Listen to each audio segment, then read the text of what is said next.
Wonderful things about your book is the way that it actually explodes the subject beyond just literature and the arts. There's a way in which this could really be a guide to what's happening in China, what has been going on in China, in Chinese urbanization in the last 30 years, right? And I wonder if that was part of what you were trying to do, and Initially, the reason I started writing about this topic is that my first experience in China was almost 20 years ago, living in a much more rural part of China.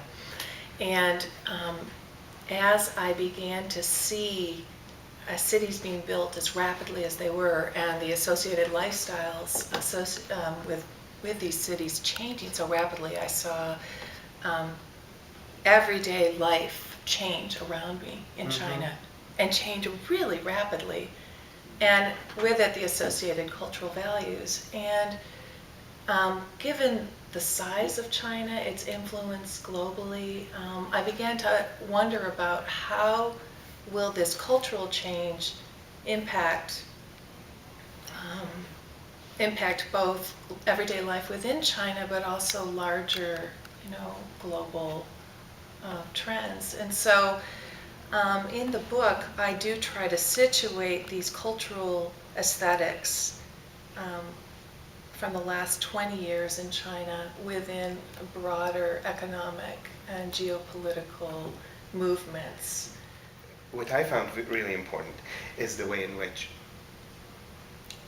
the development of cities went hand in hand with a development or changes in the way that they were visualized, the way in which cameras moving inside the cities not only recorded what was going on, which was very important for me as well, because part of why I got interested in it had to do with the change, just in which the city is disappearing and changing in front of your eyes, is one important part of it. But the other one is that the cameras moving around the city actually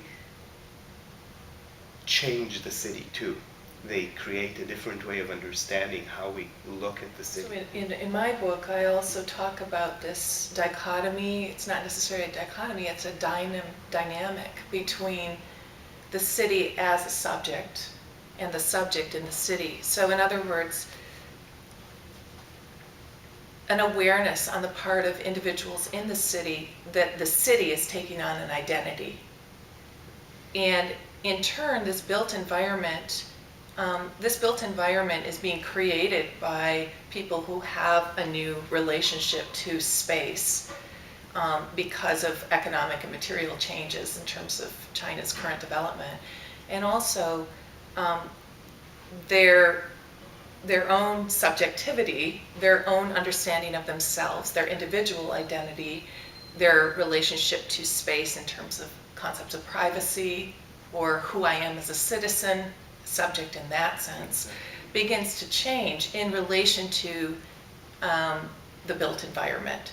So these changes both build the environment, obviously, and in turn there's sort of a dynamic feedback loop where the built environment and the way the built environment is visualized through film, imagined in literature, represented in art, it in turn informs a sense of identity. And what is interesting for me is the way that many artists are well aware of this problem. That's right? So right. that they approach their art, they go into making, say, a film with the idea of changing how people relate to the built environment. Absolutely. Not to mention, of course, cases in which the government is involved and is making a very clear move to use film or theater to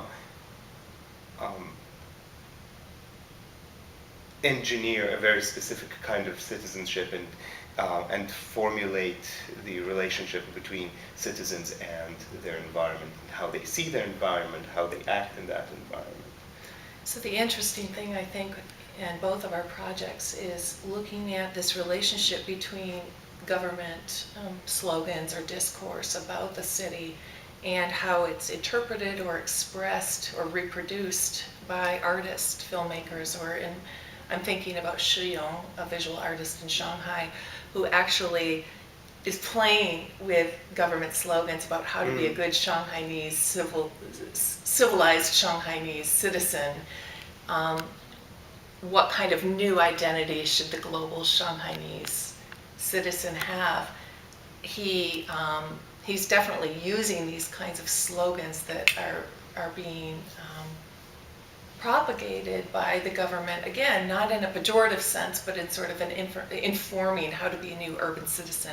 He takes that and plays with it.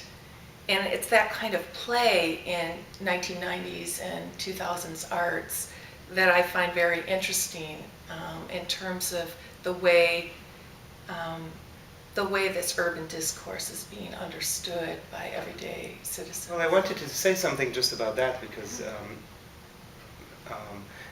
the question of how artists then take the official line and spoof it or turn it toward their end is an especially interesting case, I think, especially in China because of its post-socialist condition, because the slogans are there, the slogans are very visible, as you say, right? Mm-hmm. It is part of the urban visual field.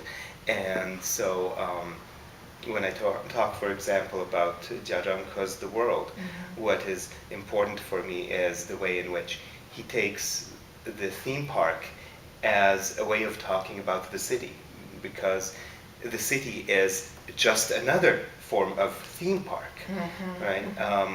A theme park built by the government, usually the municipal government.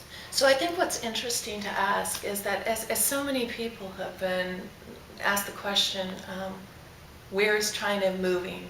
What kind of global impact will China's development have? I think what's interesting in looking at the history of the city and the way it has signified in Chinese culture is to say what's new about China today in the 21st century mm-hmm. in relation to its urban development, and in what ways is this an extension of its more socialist period? For me, I think that post-socialism carries with it all of the connotations of the post, in the sense that there's a continuity with socialism, and there's also some sort of rupture, ostensible rupture in what came before, so that even though people talk about China in many senses as more of a capitalist economy today, in another sense, many of the structures of socialism continue, such as the way information propaganda is communicated to people. Today it may be through urban models, for example. The way in which socialist monumentality or scale, which even is an extension of the imperial era, continues today. In terms of the scale of China's urban projects that astounds almost everybody who visits China today. So in some ways there's an interesting blending of a more global capitalist incentive for developing buildings in space, and on the other hand there's something from the Chinese cultural heritage that continues today. Right. Mm-hmm. If I may venture to say something I'm just thinking of right now, Lyotard says that the postmodern is a precondition to the modern. Mm-hmm. In a way, in the cases I've looked at, you could say that the post-socialist is a precondition to the socialist, mm-hmm. in the sense that there is an engineering or a manipulation, a spoofing even, of what urban space means, how urban space is perceived, how urban space is visualized from the very beginning of the socialist state. Mm-hmm. And it is important to realize that there is always this give and take. How are we being seen? How are we seeing the city? It's always at the level of consciousness, at the surface level. And the question is always, how do we how do we manipulate Really it, of enjoyed course. this conversation with you. Well, so did I, and it's interesting the ways that our books speak to each other, and I look forward to exploring this more. Thanks.